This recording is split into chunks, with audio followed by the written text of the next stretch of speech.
Halo sobat, Assalamualaikum warahmatullahi wabarakatuh. Selamat pagi, perkenalkan saya Yuga. Saya adalah mahasiswa ekonomi yang suka mendengarkan berbagai perspektif dari orang. Dan pada pagi kali ini kita akan berbincang pagi bersama Om Jatmiko. Sebelum kita membahas tentang tema kita hari ini, kita sapa dulu Om Jat, bagaimana kabarnya? Alhamdulillah baik mas. Alhamdulillah. Masih bisa ngopi. Masih bisa ngopi. PPN 20% masih bisa ngopi. 12% Pak? Oh 12%? Iya. Oke sobat, jadi pada pagi kali ini kita akan ngobrol soal rumah ya. Karena seperti yang saya ini sebenarnya salah satu curhatan dari saya dan teman-teman seangkatan saya yang di generasi saya, yaitu saya lahir di 1998 ya. Itu kami sedang struggle untuk mencari rumah, dan beberapa teman saya itu yang kerja di kota, mereka memilih untuk menyewa apartemen, dan beberapa ada yang KPR, beberapa ada yang memilih untuk ngekos, beberapa ada yang kontrak. Jadi saya penasaran, ingin tanya perspektif Om Jat, bagaimana Om Jat itu melihat rumah itu sebagai sebuah filosofi seorang lelaki. Oke. Persepsi itu kan mirip kopi ini nih. Kopi ini itu blend yang diberi nama sama roasterinya itu Forbidden Flower, bunga terlarang. Dan forbidden itu kan sebenarnya punya beberapa lapis makna ya. Kadang justru diberi istilah forbidden itu malah menjadi challenging gitu. Orang jadi malah pengen mencoba. Yang kedua, siapa yang memberikan stempel forbidden misalnya. Ini kan soal persepsi juga kan misalnya.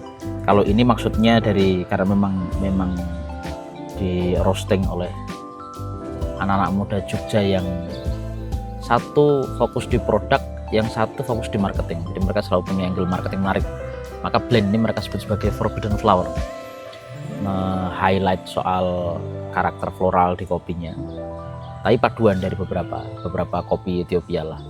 Kebetulan Om suka kan.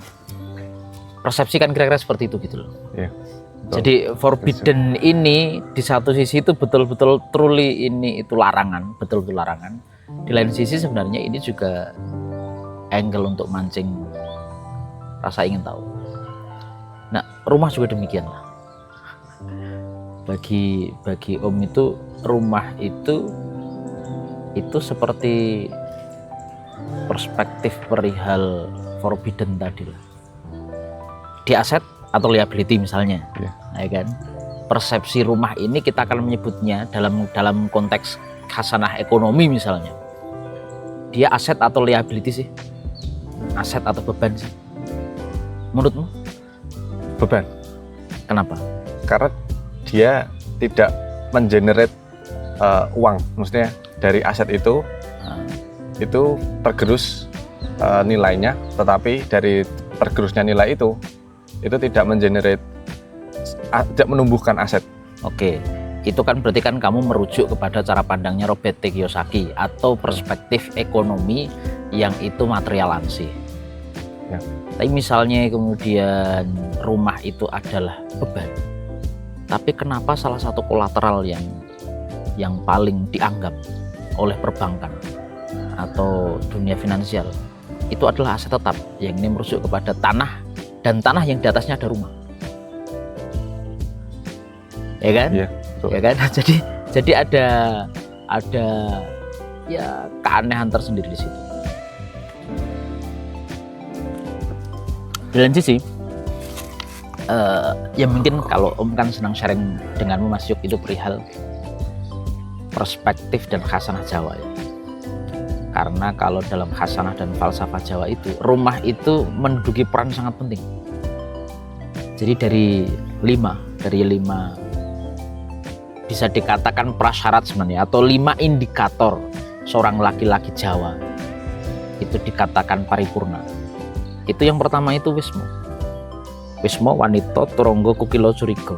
Wisma ini dalam perspektif artifisial permukaan dan material itu rumah. tapi dijadikan sebagai pijakan pertama, indikator pertama bahwa seorang laki-laki itu paripurna, dia mapan, dia bisa dikatakan sebagai laki-laki sejati itu ketika dia sudah selesai pada tahapan wisma, rumah. Dan kalau kita bicara soal rumah wisma bagi orang Jawa itu ngeri ternyata standarnya. Bagaimana itu?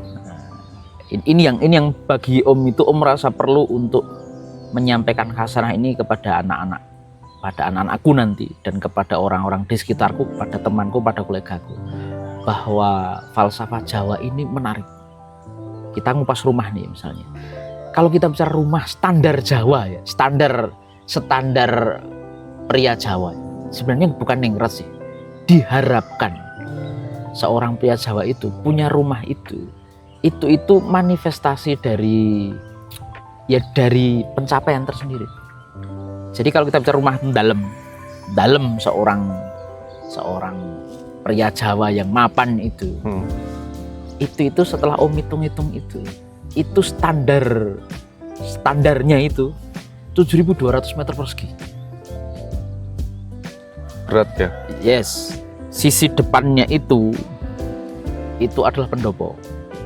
Ukurannya bergantung dengan ukuran pergaulanmu, dengan ukuran relasi sosialmu, atau gampangannya itu pendopo ini adalah tempat di mana kamu menerima tamu umum. Ukurannya berapa?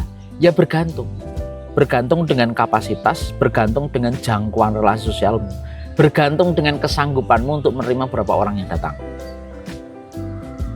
Itu pendopo. Dan di pendopo itu tidak ada dinding.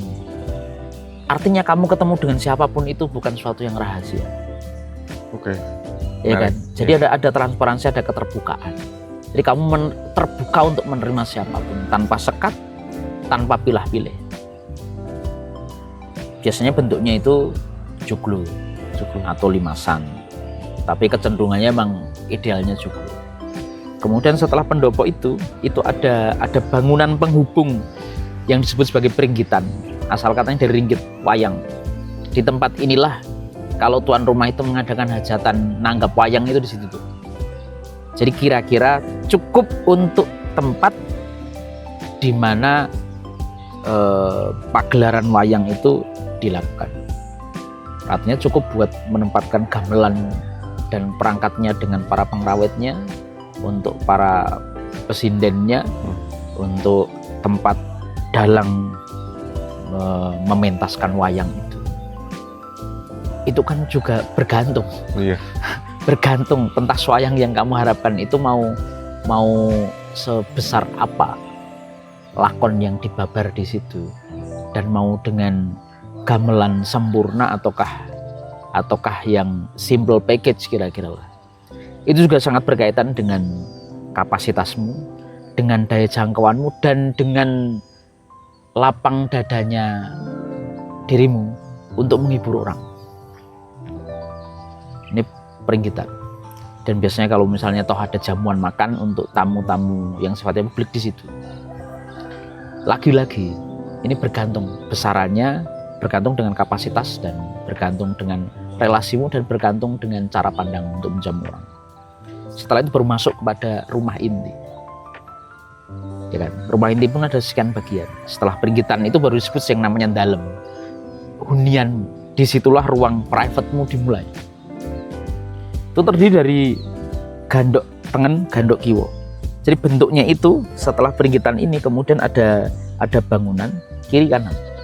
Nah, gandok tengen, gandok kiwo ini tempat di mana kamar-kamar anak, kamar-kamar mahrummu itu berada. Gandok itu artinya apa? Gandok itu gandeng sebenarnya. Oh, gandeng. Ya, jadi kan dia gandeng dengan peringgitan, terhubung, jadi gandok. Kemudian dia itu terhubung dengan namanya sentong. Kemudian di ujungnya ada namanya sentong.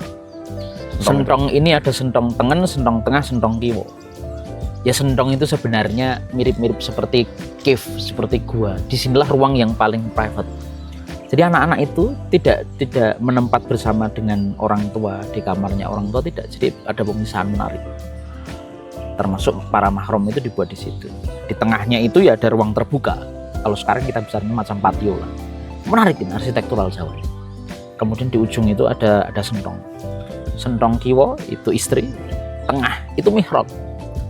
Di tengah ini kalau orang-orang Jawa itu biasanya menempatkan sesuatu yang disimbolkan sebagai simbol kesuburan. Seperti Biasanya kalau orang naruh pusaka, pusaka. kemudian naruh, aku agak lupa nanti kalau ingat tak sampaikan. Jadi ada loro blonyo.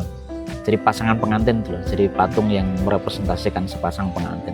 Itu kan titik awal perjumpaan pria dan wanita, titik awal puncaknya katresnan cinta dan spiritualitas di situ itu di tengah. Kalau dalam perspektif kita yaitu mihrabnya. Kemudian yang sentong tengen itu laki-laki. Jadi laki-laki tidak satu kamar dengan perempuan. Nah, menariknya di situ misalnya. Nah, hitung-hitungannya ini kalau kemudian kita hitung ya katakanlah standar ideal paling awal itu 7.200 meter. Nah, sekarang bayangkan kalau sejak kecil kamu punya anak laki-laki dan kamu kasih perspektif ini bahwa seorang laki-laki Jawa itu dinilai mapan, dinilai itu sudah stabil, itu karakter utama itu dia punya rumah. Nah, rumahnya seperti itu.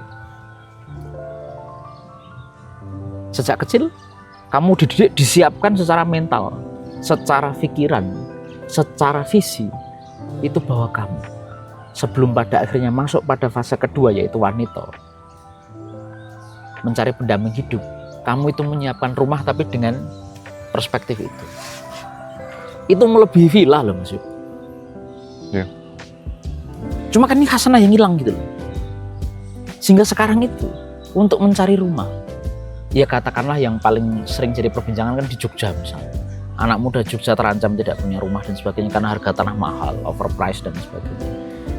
Itu boleh jadi kalau kita telisik itu tidak ada penyiapan mental ini. Sekarang misalnya, ya kalau paling simpel aku menarik pada diriku sendiri lah. Di usia-usia yang sudah mulai bisa diajak bicara, anak laki-laki usaha benar kita ajak bicara bahwa rumah itu dalam perspektif falsafah Jawa itu tuh kayak gini. Maka sejak kecil dia itu punya bayangan, imajinasinya tentang rumah itu bukan apartemen satu studio, satu BR yang luasannya itu 24 meter persegi, 25 meter persegi, 7.000 meter persegi. Jadi kalau imajinasi dia sejak awal itu, rumah itu, maka akan terbentuk semangatnya. Oke, berarti dia harus earn something. Tidak ada waktu untuk leha-leha, tidak ada waktu untuk masih muda baru fight begitu, slow living dan sebagainya. Spiritnya berbeda, karena visinya beda gitu. Kalau visimu itu adalah sepetak kotak 24 meter persegi, ya segitulah effortmu gitu. Tapi bayangkan kalau ternyata, oh idealnya itu sebelum melamar seorang itu, aku punya rumah. Berapa jumlah kamar di Gandok itu bergantung visimu tentang akan punya anak berapa misalnya. Atau kamu mau menampung mahrammu misalnya, adik dari jalurmu, kamu kan laki-laki kan. Jadi ponakan-ponakanmu itu kan mahram untukmu, maka dia boleh tinggal di situ. Ya kan? Betul. Baik laki-laki maupun perempuan. Jadi kalau ternyata kamu itu ingin menjadi tulang punggung bagi keluarga besar, ya kan? Ketika kuliah ponakanmu dan sebagainya itu kamu tampung di tempatmu, ya kamu siapkan di Gandok itu. Nah, Gandok itu mau ada berapa kamar terserah kemampuanmu, terserah visimu, terserah daya tampungmu. Keren kan? Kan gitu ceritanya. Dan misalnya nih, meskipun pro kontra soal poligami, kalau kamu berniat punya lebih dari satu istri, maka artinya kamu harus punya lebih dari satu rumah. Karena sentong itu hanya ada 3. Sentong kanan untukmu, suami, tengah itu mihrab, tempatmu bermunajat, kamu dzikir, kamu qiyamul lail, kamu merenung di situ. Dan itu tempat sakral. Gitu loh. Kemudian sentong kiri untuk perempuan. Kalau kamu kok berkeinginan punya satu istri lagi, kamu harus bangun satu rumah lagi, bos. Betul. Bayang nggak? Jadi mentalitasnya itu. Yes. Mentalitas, mindsetnya, visinya itu seperti itu. Nah bayangkan kalau dari kecil kita itu diberikan pemahaman seperti ini, kan akan beda effortnya, visinya beda.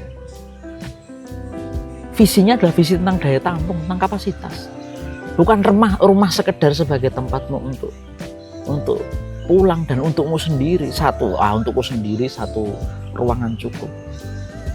Artinya kamu hanya mikir dirimu.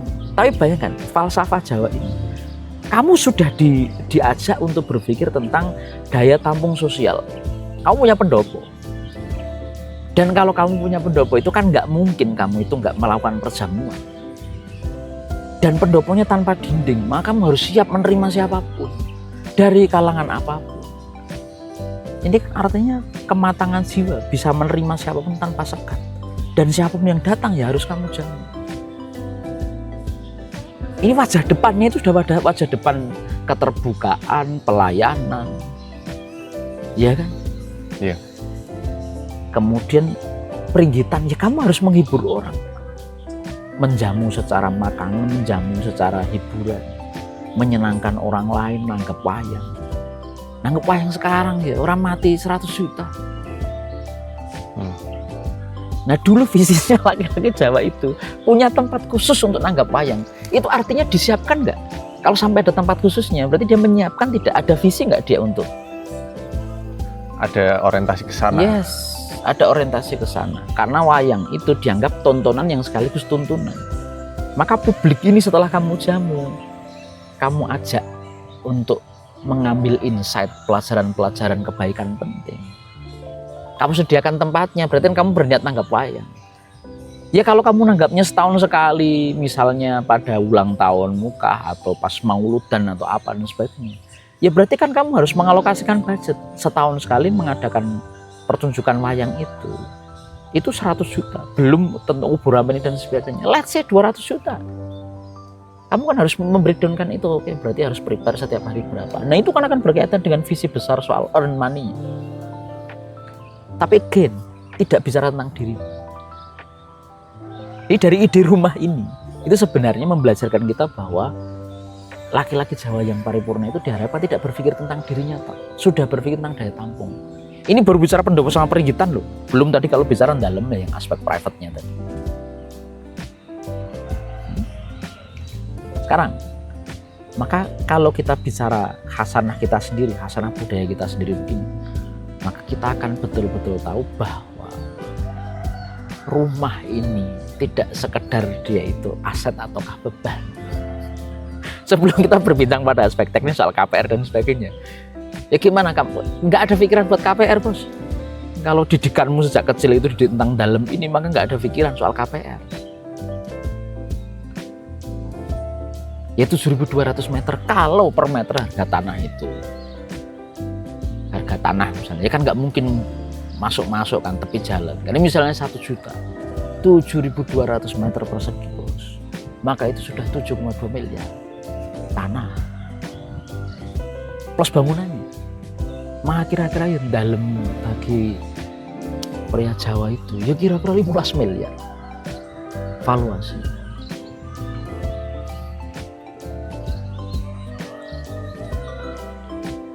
Berarti sebenarnya luhur ya.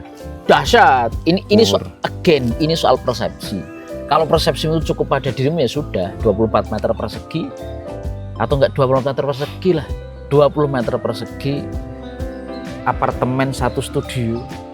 Yang penting ada tempat tidurnya, kamar mandinya untukmu, itu cukup. Kemudian kamu nyebut sebagai frugal living. Ini pendekatan modern, come on. Hidup ini bukan tentang dirimu sendiri, Pak. Karena kalau cukup dengan dirimu sendiri, nenek moyang kita Nabi Adam itu dilahirkan di surga, diciptakan, ditempatkan di surga. Nggak bisa. Lah puncak kenikmatan di surga, Nabi Adam gelisah. Kenapa? Karena dia sendiri. Jadi ide pokok manusia emang nggak bisa sendiri. Nah Jawa ini mengartikulasikan lebih dahsyat, bos. Keren. Oke, sekarang misalnya begini nih. Kamu terus bercita-cita kepengin punya apartemen 1 studio? Kan enggak. Bayangkan kalau dari kecil nih anak-anak ini kita didik begitu itu. Ya seangka 15 miliar rumah itu.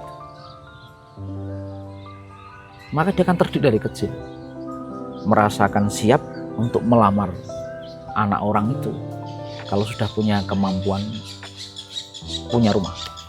Aset dan rumahnya itu senilai 15 miliar. Kalau diberikan jadi KPR, ya horor itu. Maka idenya bukan ide KPR. Idenya adalah ide earn money. Kalau gitu apakah ini Om, budaya orang modern yang dibawa oleh Barat ya, untuk memiliki apartemen, untuk KPR rumah. Saya menangkapnya kok setelah mendengar persepsi Om, itu kok seperti kemunduran dan itu cara orang Barat untuk menjajah kaum bawah agar mindsetnya itu terkekang di situ. Kalau dari persepsi Om sebenarnya begini ya, itu bisa dikatakan apakah dia engineering ataukah enggak, tapi segala sesuatu itu kan kausalitas ya, sebab akibat ya. Kenapa akhirnya kok harus tumbuhnya vertikal kemudian disederhanakan? Karena bicaranya itu urban sentris. Karena bicaranya itu adalah ada pusat-pusat pertumbuhan ekonomi, pertumbuhan industri, dan itu disentralkan di satu titik. Banyak manusia bergerombol di satu tempat, ya kan, dengan luasan terbatas. Maka pikirannya sudah disimpelkan, disederhanakan, dinaikkan. Kalau bicaranya itu bukan urban sentris, tidak bicara tentang sentralnya adalah perkotaan, tapi bicara juga soal pedesaan dan sebagainya. Lahan masih luas kok. Gak usah jauh-jauh di Salatiga ini. Itu tanah masih luas kok di mana-mana. Tapi karena orang berpikirnya tinggalnya di Jakarta, tinggalnya di pusat-pusat kota besar itu, maka pada akhirnya menjadi rumit. Pada akhirnya ini ya entah terjebak atau menjebakkan diri, atau pada akhirnya menikmati keterjebakannya. Fine. Ini soal pilihan. Sama halnya tadi itu. Lalu apakah rumah itu beban ataukah aset? Ya bergantung juga persepsinya juga. Kalau hitungannya material ya boleh jadi di akhirnya beban. Karena penyusutan tiap tahun ada kerusakan dan sebagainya. Tapi kan kamu tidak menghitung tentang kenyamanan. Kamu tidak menghitung bahwa di situ itu tempatmu untuk seramudahnya itu mengendapkan persoalan, mengendapkan emosi, mendapatkan insight dan sebagainya. Kalau segala sesuatunya diukur hanya perkara menghasilkan uang ataukah tidak, makanya menjadi sangat simplistik dong. Nah, dalam konteks khasanah Jawa, kita bicara Islam pun rumah ini kan bahkan baiti jannati, rumahku surgaku. Itu kan bukan konsep material, Mas. Maka dari itu menurutku ya, kalau mumpung bicara denganmu yang gengsi dan circle itu kan, kalau saranku sih, aku berbagi perspektifnya, ayo keluar dari jebakan-jebakan mentalitas ini, jebakan-jebakan keterbatasan, mikir KPR, mikir soal kesulitan cari rumah dan sebagainya itu karena terbawa akar pikiran bahwa harus di perkotaan dan sebagainya. Coba misalnya mau struggle sedikit, kamu hidup di pedesaan dengan akses informasi yang ada dan sebagainya, kamu fokus saja. Kamu fokus misalnya di tempat mana, di daerah Getasan atau di pelosok Kopeng atau di pelosok Serandil. Kamu tahu bahwa masyarakat di sana itu memproduksi pokcoy yang kemudian ketika panen raya harganya amblek dan sebagainya. You punya akses informasi. Kamu jadi tempat sortation center, kamu pekerjakan orang, pokcoy semua dibeli, tapi kemudian kamu standarisasi. Kamu terkoneksi dengan restoran, kamu terkoneksi dengan kafe-kafe. Maka kamu bisa betul-betul menjadi supplier. Tapi kamu sortation centernya, yang jelek-jelek bisa kamu gunakan sebagai pakan kelinci. Jadi membawa khasanahmu, membawa pikiran, membawa jaringanmu itu untuk mengencourage orang desa. Kalau di desa, mungkin loh kamu bikin 7.200 meter itu. Sangat mungkin. Sangat mungkin, soalnya harga tanah murah. Yes. Kenapa akhirnya mikirnya apartemen, kenapa mikirnya adalah KPR dan sebagainya? Karena sudah urban sentris. Di situ loh. Jadi masuk kepada pusaran persoalan. Jadi bagiku bukan KPR atau tidak dan sebagainya, visimu dulu dong. Kalau visimu soal dirimu sendiri tok, tentang dirimu, ya sudah. Nggak usah 20 meter persegi. Kamu cukup 2 kali 1 meter kuburan, bos. Kalau tentang dirimu sendiri itu tok keperluannya. Nggak usah punya. Tapi kan tidak Tidak sesimpel itu hidup ini dong. Kamu ini perlu masuk ke next stepnya. Kalau misalnya bicara falsafah Jawa, wanita, kamu perlu punya pendamping hidup. Karena hidup ini bukan tentang dirimu sendiri dan cukup dengan dirimu sendiri. Kamu mati juga kamu nggak bisa ngubur dirimu sendiri, kok perlu orang lain kok. Kenapa dalam hidup kamu nggak bicara soal orang lain? Menarik. Yes, jadi ini persepsi. Jadi akhirnya kalau kita ngambil persepsi ini nggak relevan dan menjadi nggak asik lagi bicara soal kesulitan mendapatkan rumah, soal KPR dan sebagainya. Change your perception. Take another perspective gitu loh. Ini kan urban sentris. Karena mikirnya kamu Semarang, mikirnya Solo, mikirnya kota Salatiga.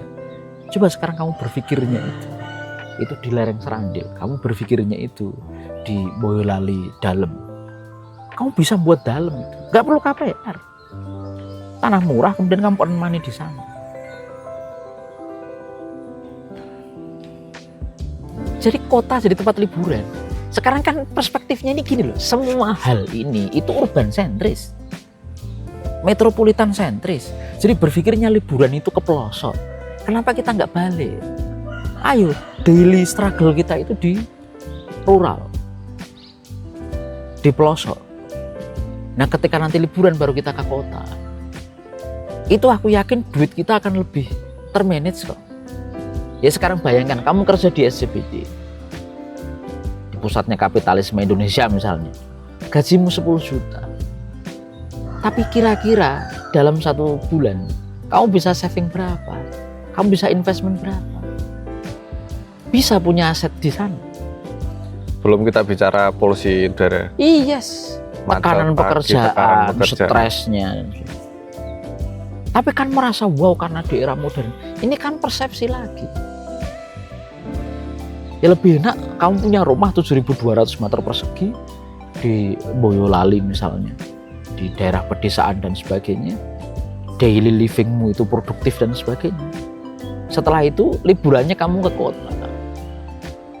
Dan di kota kamu betul-betul berlibur. Ini orang pada kacau begini ya. Kamu kepengen apa tinggal belanja, kenapa duitmu ada kok. Jangan dikira loh, petani-petani kentang yang ada di Batur, di Banjarnegara itu beli L300 cash, pakai buntelan sarung dibawa ke dealer. Damai mereka. Sekarang kan muncul ide tentang slow living dan sebagainya. Come on. Orang-orang desa, orang rural nih slow living semua bos. Cuma teracuni dengan racun-racun perkotaan, urban sebagainya. Oke. Betulnya pertanyaanku yang selanjutnya, aku penasaran. Jadi menurut Om itu apakah arsitektur sebuah, kita beri contoh, misal masyarakat Jawa itu kan arsitekturnya joglo, kemudian Padang itu kan beda, Sulawesi beda. Apakah arsitektur rumah itu menggambarkan bagaimana karakteristik sebuah culture masyarakat tertentu atau tidak, atau gimana? Sepamono juga begitu. Sebenarnya kan apapun yang pada akhirnya menjadi hasil dari olah rasa, olah karya manusia, itu kan pasti akan terinspirasi sesuatu. Jadi kan manusia ini tidak lahir dari ruang hampa ya. Jadi kalau misalnya kita bicara agak lebih dalam lagi, setelah Nabi Adam diciptakan, itu pun kan dari dualisme ya, jasadnya dari lumpur, kemudian ditiupkan ruh Allah. Jadi kan dualisme nih ceritanya. Makanya ya manusia itu akan selalu berada dalam dualisme itu sepanjang hidupnya ya, karena memang dari awalnya begitu. Setelah itu tapi kan kemudian ditempatkan di surga. Surga itu segala sesuatu itu ideal. Ya kan? Semuanya ideal. Tidak ada kesusahan, tidak ada kelaparan, tidak ada kesedihan, yang ada kegelisahan karena sendirian Nabi Adam. Tapi setelah itu kemudian Nabi Adam itu diutus untuk diturunkan ke bumi. Di mana di bumi ini itu isinya ketimpangan semua. Di surga tidak perlu mikir makan, di bumi kamu harus berusaha, harus struggle. Bahkan untuk ketemu dengan istrimu saja, take time, perlu waktu Nabi Adam itu. Tapi Adam dan Hawa ini, nenek moyang kita ini, hidup di bumi dengan visi surga gitu. Jadi ada insight-nya, ada inspirasinya. Ada inspirasinya.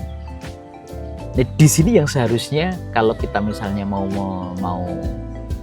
menata mindset kita itu, ya kita memang perlu punya referensi, punya inspirasi, punya visi.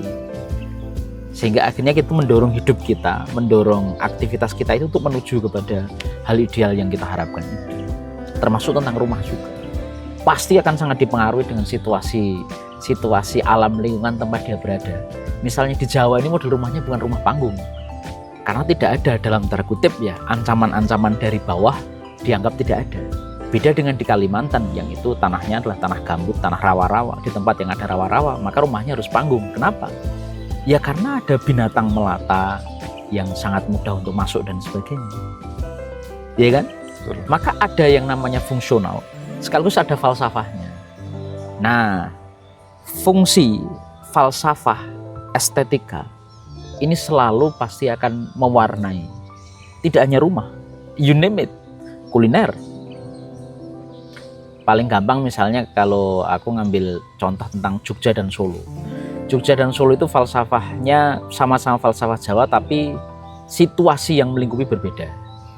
Jogja ini kan sentrum pengaruhnya kan dari Kasultanan Ngayogyakarta Hadiningrat ini, itu dibangun dari semangat perlawanan terhadap Belanda. Pangeran Mangkubumi, pendiri Kasultanan Hamengkubuwono atau Hamengkubuwono I ini kan gerilya. Sehingga istri dan keluarganya ini tidak tahu kapan suaminya pulang. Tapi seorang istri itu ingin melayani suaminya sebaik mungkin. Inginnya ketika suaminya pulang berjuang itu, makanan yang ada itu enak untuk dinikmati. Tapi karena tidak tahu kapan, nggak bisa dadak. Maka kemudian lahirlah sebuah effort, makanan-makanan yang kalau toh disimpan lama malah makin enak. Muncullah gudeg. Oh gitu ya, menarik, Iya kan? baru tahu itu. Gudeg itu kalau dibuat dadak nggak enak. Enaknya itu justru ketika santannya sudah nganil, ya kan? Yeah. Kemudian gudegnya sudah sekian kali diinget dan sebagainya, itu makin enak. Makin enak. Lombok ijo Jogja itu, jangan lombok ijo Jogja itu makin sering diinget, agak mengering, nganil, menjadi berminyak itu makin enak mas. Gudeg daun kates itu enaknya bukan ketika dalam fresh seperti oseng-oseng itu, makin lama makin diingat-ingat itu enak. Bacem itu fresh nggak enak, enaknya itu ketika sudah berkali-kali diingat itu menarik. Ini gini loh. Ya Mbah Putri cocok. Ya. Bisa jadi. Ini kan ngatnya digoreng, ini bukan digoreng. Pendekatannya bukan goreng. Bukan digoreng, kalau digoreng nggak bisa diingat kolesterol. Tapi kalau kita bicara soal yang dikukus direbus itu bisa. Menarik loh. Ya. Ini kan berangkat dari situasi itu. Maka ketika bicara soal gudeg Jogja atau kuliner Jogja itu ada warisan falsafahnya. Betapa seorang istri ingin memuliakan, ingin menyambut ketika suaminya pulang berjuang itu, menyajikan yang terbaik. Tapi kan nggak ngerti kapan pulang. Orang berjuang perang gerilya kan juga nggak ngerti. Jadi kira-kira mesti menyiapkan makanan. Kan nggak mungkin suami datang diminta nunggu. Ya kan? Maka makanan yang bahkan ketika disajikan adem enak atau dihangatkan sebentar enak. Ya kan? Menarik. Ya kan? Jadi kira-kira makanya kan pawon anget bahasanya Jogja. Solo itu karena dia hidup berdampingan dengan VOC. Strategi raja ini kan dia hidup berdampingan dengan VOC, tidak melawan. Hidup berdampingan tapi harus menjaga wibawa. Maka ya khasanah berbusananya, khasanah kulinernya itu dalam tanda kutip mesti show off. Yeah. Maka istilahnya keplak ilat, selat Solo, bestik ilat Solo. Jadi dalam tanda kutip ya bersanding dan menyaingi secara halus terhadap Belanda. Pakaiannya juga begitu. Maka Solo itu gebyar dan sebagainya karena dia itu harus duduk bersanding dengan Belanda, jangan sampai kalah wibawa. Jogja karena perjuangan ya lebih sederhana, tapi fungsional, substantif gitu loh misalnya. Menarik. Ya kan? Jadi tidak hanya rumah, kuliner juga berdampak gaya pakaian berdampak, apapun sebenarnya. Sepanjang itu adalah hasil olah rasa, olah karya, olah karsa manusia itu akan dipengaruhi oleh lingkungan sekitarnya. Termasuk kita bicara joglo. Joglo itu model bangunan tahan gempa loh. Karena dia nggak pakai pondasi yang terhubung dengan tanah loh, dia pakai umpak yang itu bisa mobilitas. Jadi arsitektur itu sangat dipengaruhi oleh arsiteknya. Nah, arsitek ini kan manusia. Nah, dia pasti ketika merancang sesuatu itu akan nimbang tadi aspek filosofinya, aspek fungsinya, dan aspek teknisnya. Maka yang paling tepat untuk di Jawa ya arsitektural Jawa, joglo itu paling tepat. Kenapa? Karena itu dirancang dengan menimbang sekian hal yang berangkat di Jawa. Betul. Kalau membuat rumah panggung di Jawa ya akan menjadi aneh. Sebagaimana membuat joglo misalnya di Kalimantan, saya repot, ular mudah sekali masuk dan sebagainya. Loh, ide pokoknya itu. Menarik. Jadi aku mengasihi karena kan jurnal persepsi ya, dan yang diajak ngobrol aku ya, ayolah kita jangan bicara soal sulitnya mencari rumah, karena bukan sulit, karena pilihanmu adalah rumah harus di kota. Nah itu persoalannya. Sekarang kalau kita ubah persepsinya, kenapa harus di kota? Ya karena pekerjaannya di kota. Lah kenapa harus bekerja di kota? Menurutmu sebenarnya, misalnya kamu dan teman-teman kuliah, mampu nggak dengan akses informasimu, dengan cara kalian komunikasi, kemudian kalian datang ke sebuah desa kawasan rural yang tanahnya subur, kemudian kamu encourage mereka, kamu dampingi mereka menanam cabai yang ketika harganya turun kamu beli, kamu buat jadi chili oil, kamu keringkan jadi bubuk cabai. Kamu yang ambil resiko itu, memberikan added value dan memasarkan. Itu kamu nanti akan jadi orang keren di situ loh. Kemudian ke kota liburan, ya simpen aja. Kamu pernah merasakan hidup di kota, simpen. Itu menjadi satu hal yang nanti kamu kangen. Ketika kamu sudah kaya raya, mapan di desa dan sebagainya, ke kota liburan. Tapi jangan hidup di situ. Bahkan cara pandang di kota jangan nyari duit juga. Karena semua orang berpikirnya begitu. Ayo kalau kita pakai persepsi, ke kota itu liburan. Biar anak-anak tahu. Tapi kan karena dia ngerti, kok bisingnya, kok ribet ya, kok kemerungsung, kok padet ya, kok macet, polusi, yes gitu. Tapi ada bahwa akhirnya etos kerjanya lebih tinggi karena memang persaingan. Tapi kan persaingan itu saling menjerumuskan, saling sikut menyikut ya. Sikut menyikut. Kenapa kita harus tinggal di kota? Karena pekerjaan. Nah, kenapa harus bekerja di kota? Kenapa kita tidak melahirkan pertanyaan kenapa tadi itu? Maka akhirnya kalau perbincangannya kita tarik ke sana, maka ya tidak terlalu relevan kita bicara KPR. Bicara rumah ini aset ataukah liability. Ya kan ini aset atau beban bergantung persepsimu tadi. Sebenarnya mungkin bisa, tapi masalah mau atau tidak. Yes. Mau atau tidak itu kan tergantung mentalitas ya. Mentalitas. Maka menjadi PR kita adalah ya suka nggak suka, mungkin generasimu lahir tanpa ada sosialisasi, tanpa ada internalisasi cara pandang bahwa rumah bagi laki-laki Jawa itu seperti itu. Kalau misalnya kita dapat khasanah itu, ya mungkin effort kita beda, etos kita akan berbeda. Oke.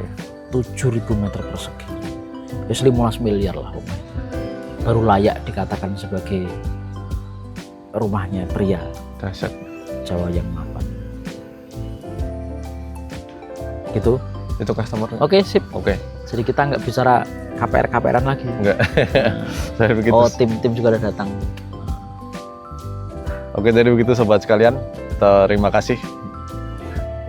Apabila ada teman-teman sobat yang ingin berkomentar atau berargumentasi, silahkan tulis di kolom komentar.